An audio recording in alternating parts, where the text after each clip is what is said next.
The Pikachu and Pokemon Shield? Yeah, I do know about that. Like, every time I play through the game, I make sure to pick that up.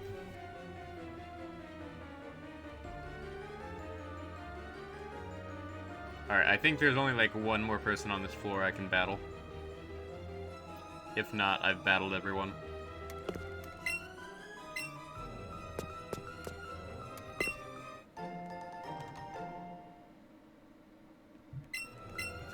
But the big thing for me is Pokemon Let's Go Pikachu and Let's Go Eevee are very dependent on making sure you battle everyone for money.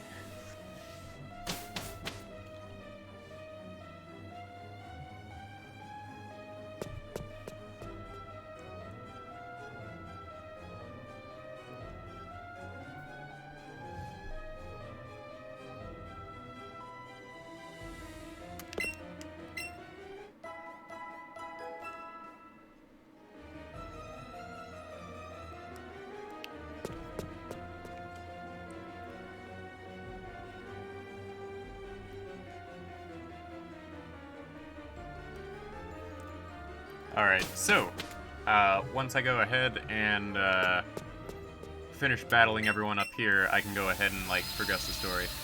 What's my favorite region? My favorite region? I would honestly have to say Johto.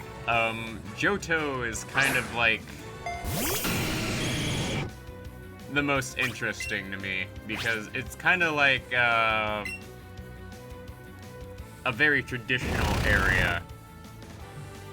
And honestly, Johto is like the hardest one for me because I love the Johto region, but most of the Pokemon from Johto absolutely suck. Like, it's a big problem when, like, of the 3 starters, there's like one that I actually consider significantly better than the others. And it's the fire type.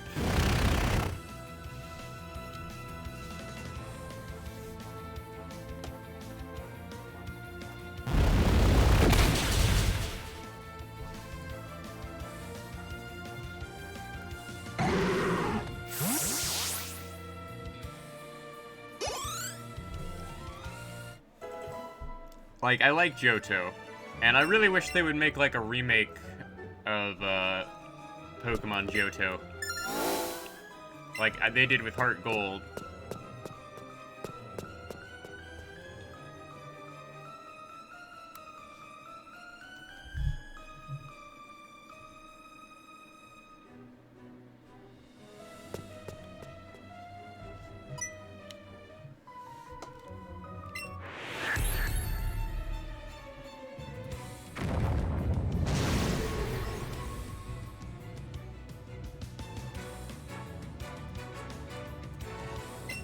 Alright, another rocket grunt here.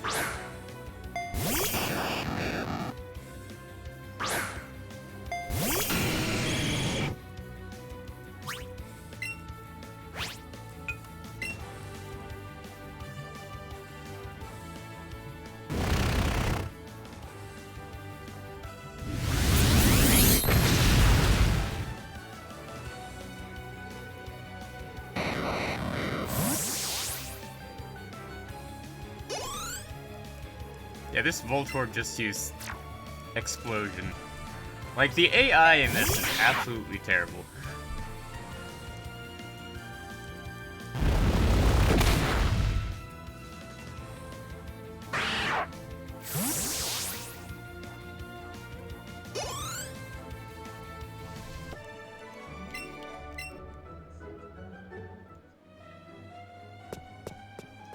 Oh. Like, I'll probably go back and get it at some point. Like, the funny thing is this game expects you, after you beat the game, to go back through and explore every single place over again. So, if I miss something, I'll just go back and get it, and I cannot walk around this guy. Holy crap. You are literally trapped over here when you try and get that item. Wow.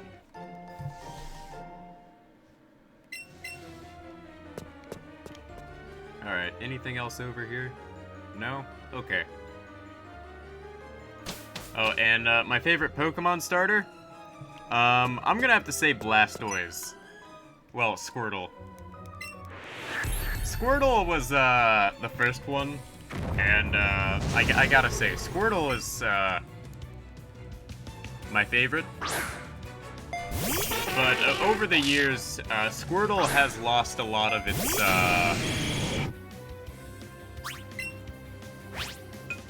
I wouldn't say it's lost a lot of its power, but it's definitely gotten outclassed by more conventional starter Pokemon.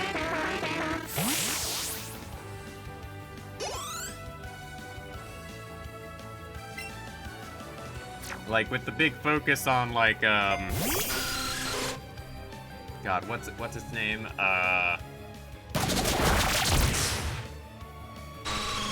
Like, say, Greninja, or,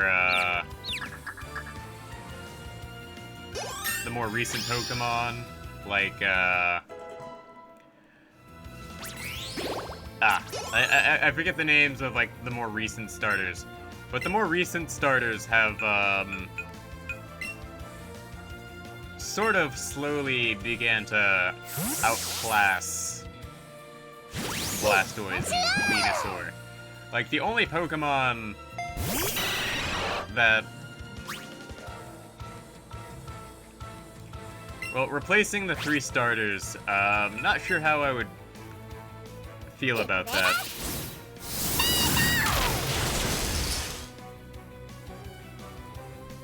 Because, I'm of the opinion that,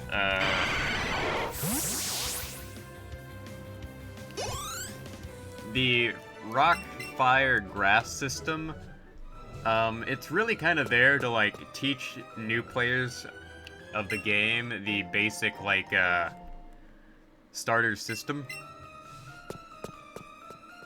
It's not really there for, like, veteran players, like most of us.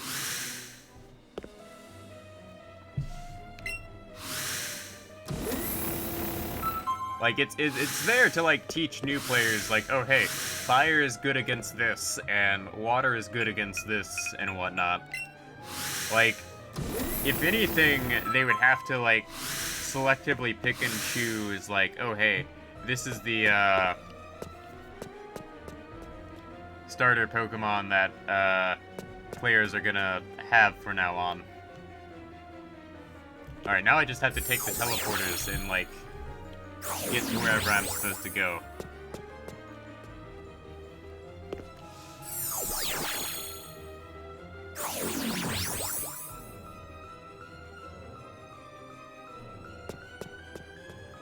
Alright, I'm just gonna have to keep guessing until I get where I'm supposed to be.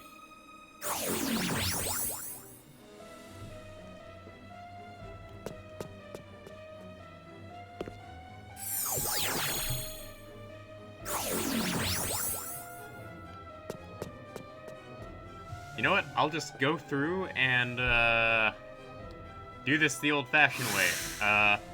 Look for, like, the primary teleporter myself. It's either on floor 3 or 5.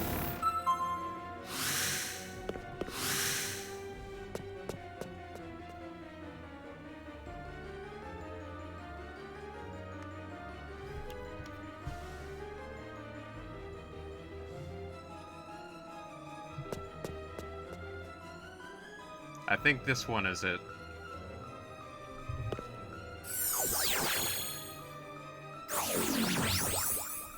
Well, if I had to choose a first Pokemon, I would probably say, something like, say... If I had to, like, specifically choose, I'd probably go with something like, say... a Squirtle. Simply because, water types have a pretty good blanket advantage against a lot of Pokemon.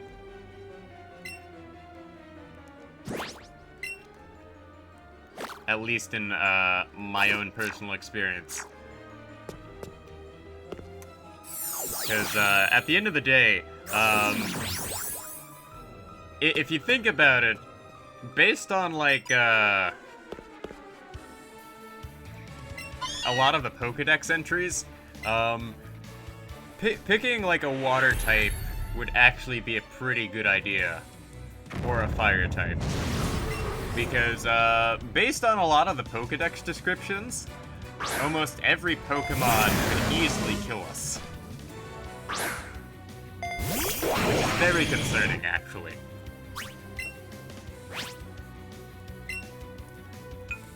Because, if I lived in the world of Pokemon, I would be like, I'm getting out of here.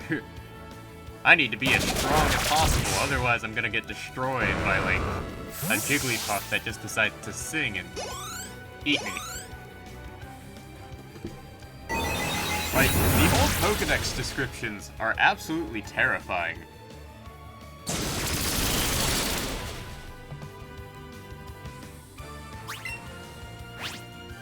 Like, holy crap, that wheezing there knows Thunderbolt. That's terrifying.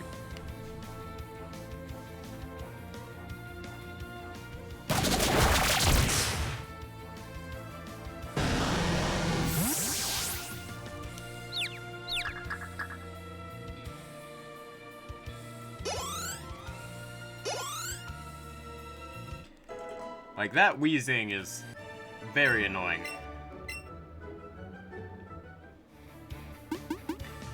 But then again, this game is like a carbon copy of Pokemon Yellow with just, 2 different starters.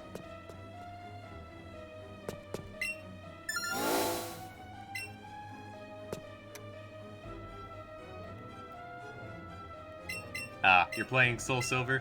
Soul Silver was pretty good. Like, I can't seem to find my copy of Heart Gold anywhere, which is really kind of frustrating, because I know I have, like, all of the Pokemon games just lying around here. And I'm just slowly waiting for the day when they announce, like, oh, hey, there's gonna be virtual consoles for, like, DS games. Like, you would think they would have done that by now. But no. Apparently not.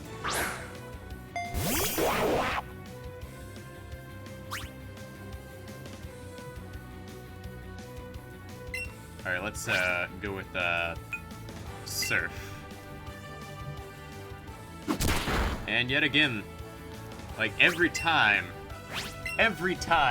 there is a Persian or a Pokemon like this, it's always one that knows Fake Out. And Golduck's gonna get knocked out here. Or not.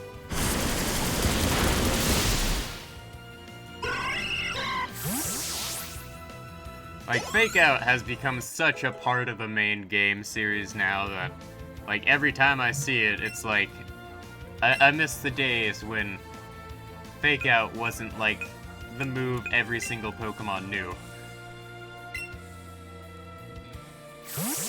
Nowadays, like, every single Pokemon knows it. Oh, my favorite legendary Pokemon? I'd probably have to say Ho-Oh.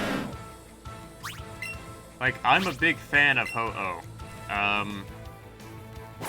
think Ho-Oh is, the coolest, and it's also the first shiny, legendary Pokemon I ever captured.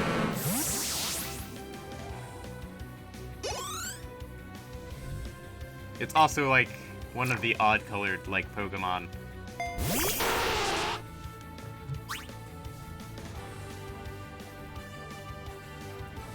Alright, let's, use Mega Drain here.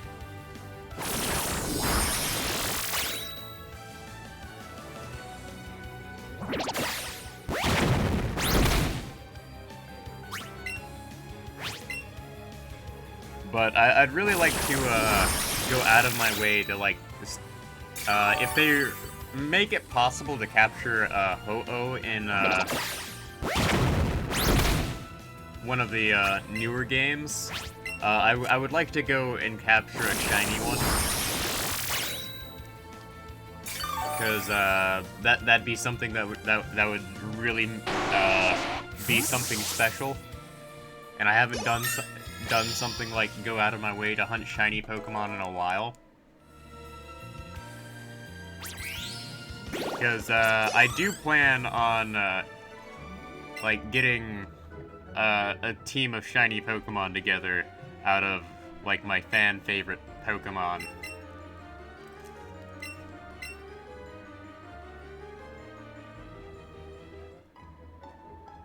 Alright, let's talk to this guy here.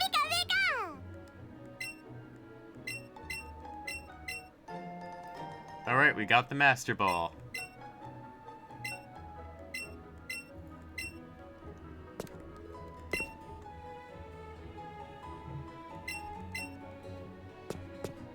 And I'm not going to use that Pokeball for like the rest of the game. So, yeah.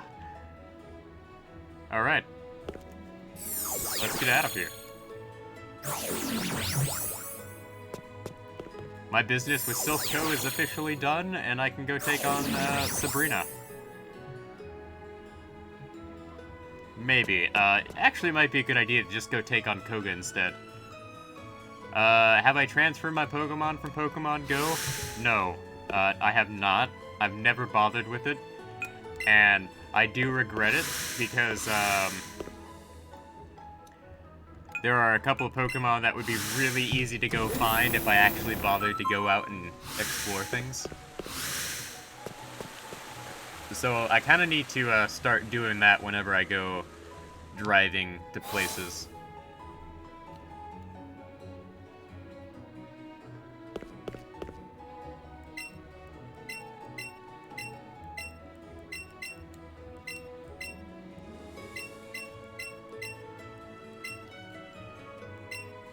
Alright, so now we can take on the Saffron Gym. And I'm not really sure how I feel about that.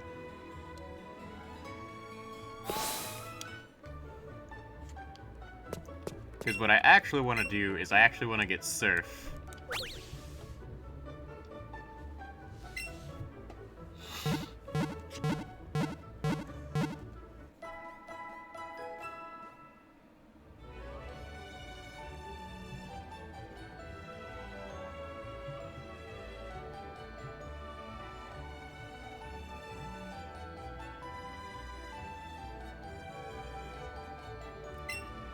Alright, so... And another problem is you need to, when playing Pokemon Go, you have to, have, a lot of time on your hands. And as somebody who, like, works... Well, who, usually, when I was working, I worked, like, every single day. And by the time I finished working, I always got dragged out to, go do other things. So Pokemon Go is for people who actually have spare time. At least in my experience.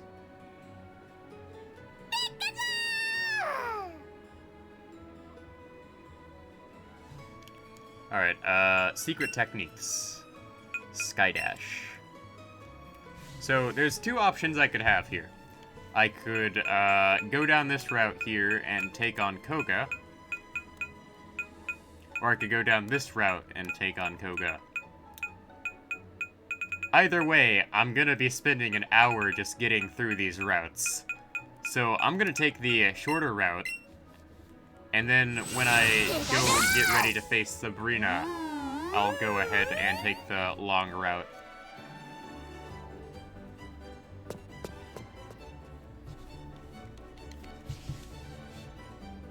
Because before I face Koga, I want to... Well, before I do anything, I want to get, Snorlax over here. So let's get Snorlax. I forgot about Snorlax. So I'm going to go ahead and save to make sure I can get the Snorlax.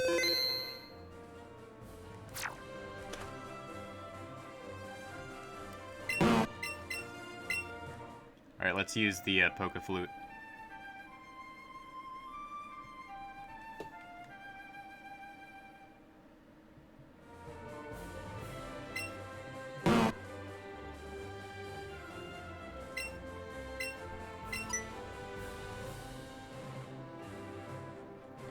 You know, my rival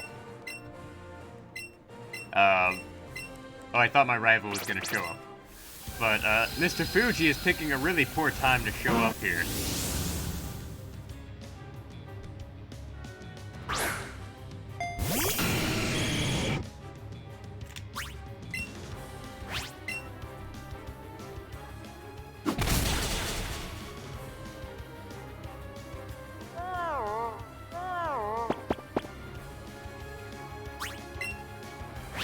Alright, so the question is, can I beat this guy before he, flees?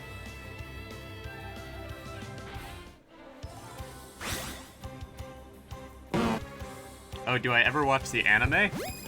I keep up with, current, events in the anime, actually. Like, the anime, I look at, occasional, images from the anime out of curiosity. Like from what I've seen of the most recent episodes of the anime, Pokemon Journeys looks pretty lit.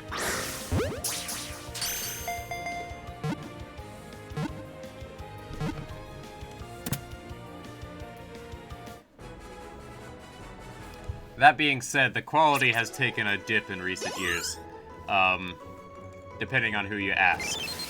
Like, the Sun and Moon was sort of like a slice of life, some sort of shenanigan-based,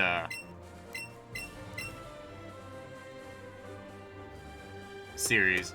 But, this, Pokemon, Journeys seems to be more slice of life with, an overarching goal sort of thing going on.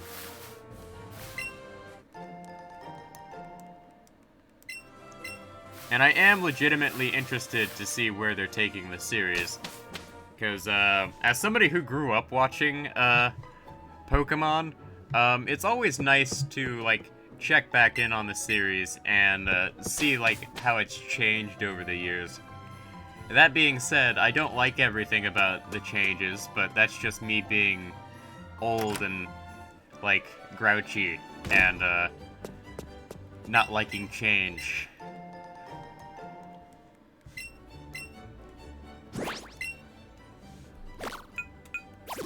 Because, I like to give it a fair take. I like to give a fair take on, the changes they've made over the years. Because I think the changes they made over the years were eventually gonna happen. Because, at some point you just gotta realize, oh hey, there's a new audience of children who are going to end up watching this. Because, at the end of the day, the Pokemon series is a children's show. It's meant to get children to, like, play the game and buy the merchandise. So it makes sense that primarily children would be the ones who are watching it.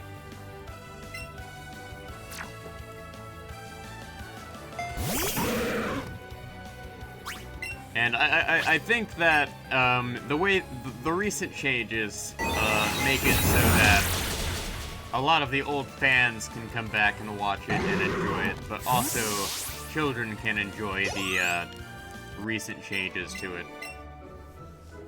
At least that's my sort of hot take on,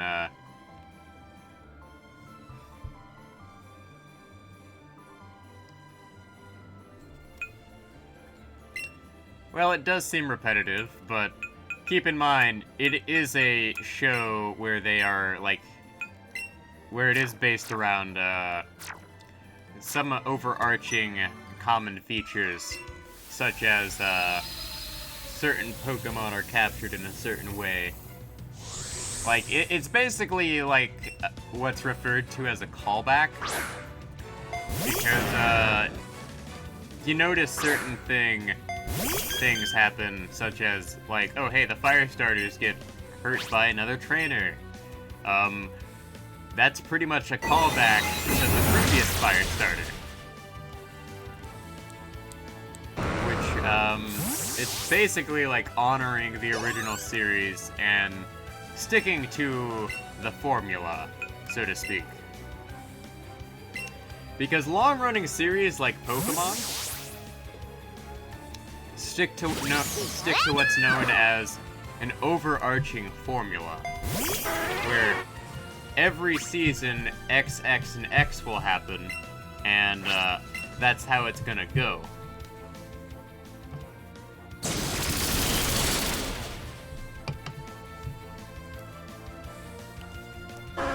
But every time they implement it, they change something about it.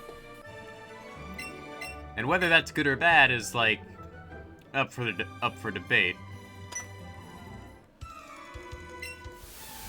Because I'm of the opinion that, sometimes change is a good thing, but it's better for them to, like, be more obvious about some of these changes.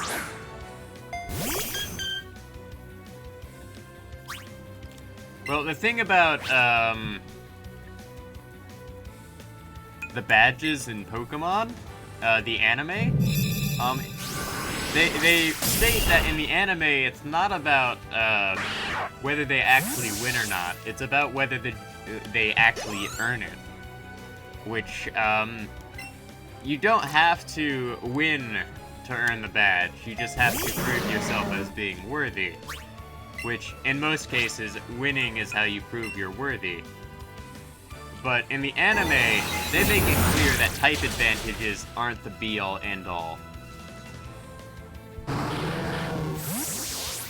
Which, I know is kind of strange, considering in, this Pokemon game here,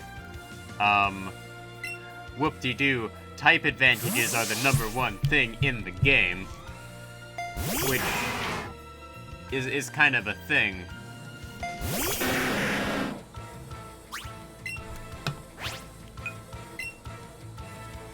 So, people who end up buying the game would easily be confused by, the fact that type advantages don't mean anything in this game. I mean in the anime. But when they get to the game, it's like, oh hey, type advantages mean everything. And this Lapras is probably gonna die here. Lapras is gonna die. Or not. Alright, Lapras is gonna need some work. Lapras is gonna need a lot of work.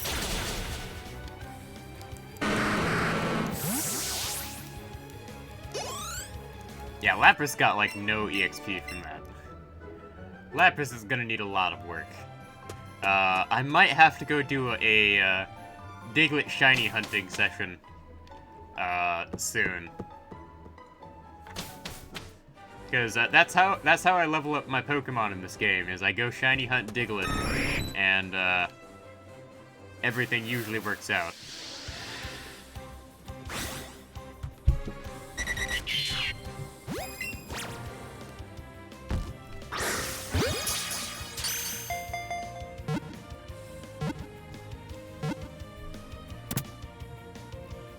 But I want to beat the, I want to beat a 5th gym leader here before I, go do that, because,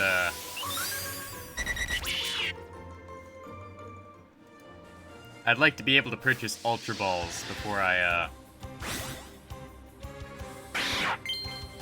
run off and catch, like, 1,000 Digletts. Well, the thing is, Ash has actually gotten better over the years, but it's really subtle. Because, realistically, Ash is, like, supposed to be that kid who, like, eventually figures things out. Because one of the things you notice in, like, the original Pokemon series is, there is a distinct lack of proper education among Pokemon trainers. And there's also a distinct lack of adults in the video games. Like, if you look here, in, like, most of the Pokemon games, there's not a lot of adults. Like, in the more recent games, like this one, there's a ton of adults. But in the original Pokemon games, there is, like, almost no one in most of the cities. Because the original population of, like, of these Pokemon regions is, like, absolutely empty.